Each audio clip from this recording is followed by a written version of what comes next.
Si toi aussi tu faisais partie du club, c'est pas moi, c'est l'autre, qu'à un moment, la vie t'a fait rejouer des trucs où tu t'es peut-être dit, mais comment ça se fait qu'à chaque fois c'est le même style?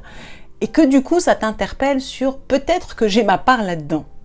Ce qui peut peut-être t'aider à reconnaître ta part, c'est de reconnaître les blessures que tu portes. Blessure, c'est un grand mot, ça fait peur, etc. C'est juste des constructions qu'on a eues ou des besoins qui n'ont pas été entendus au moment où on s'est construit, qui font que on a une partie de nous qui a besoin d'être apaisée, qui a besoin d'être reconnue, qui a besoin d'être soignée, on va appeler ça comme ça.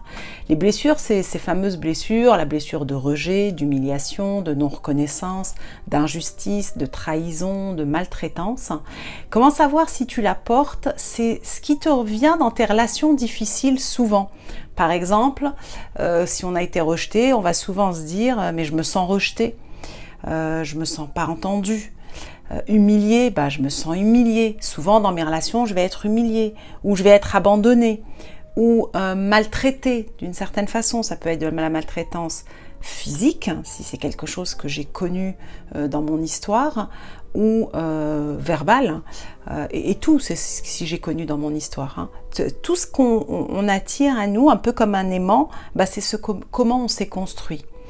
Et du coup, ce qui est génial là-dedans, c'est qu'une fois que tu en as conscience, déjà t'arrêtes de donner, de mettre le tort sur les autres, parce qu'ils sont là pour activer cette partie de toi. Si on prend deux personnes qui vivent la même situation, il y en a une qui va pas du tout se sentir rejetée si elle n'a pas le rejet, et l'autre va se sentir rejetée et va faire en sorte que ça se passe.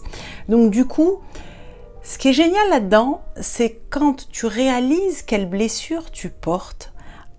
Donc ce que je te dis, c'est regarde un peu les différentes histoires que tu as eues, personnelles, professionnelles, amicales, familiales, et regarde un peu le ressenti que tu as eu derrière. Et ce « je me sens » va venir t'aider à mieux comprendre, à mieux accueillir ta blessure pour arrêter de la rejouer.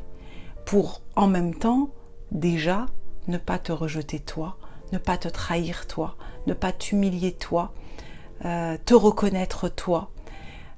Être juste avec toi, ne pas t'abandonner toi. Et tu vas voir qu'en faisant ça, donc je te partage plein de vidéos pour t'aider à ça et j'ai des programmes pour ça, mais ceci dit, quand tu vas réaliser ça, tu vas arrêter de rejouer ces schémas-là.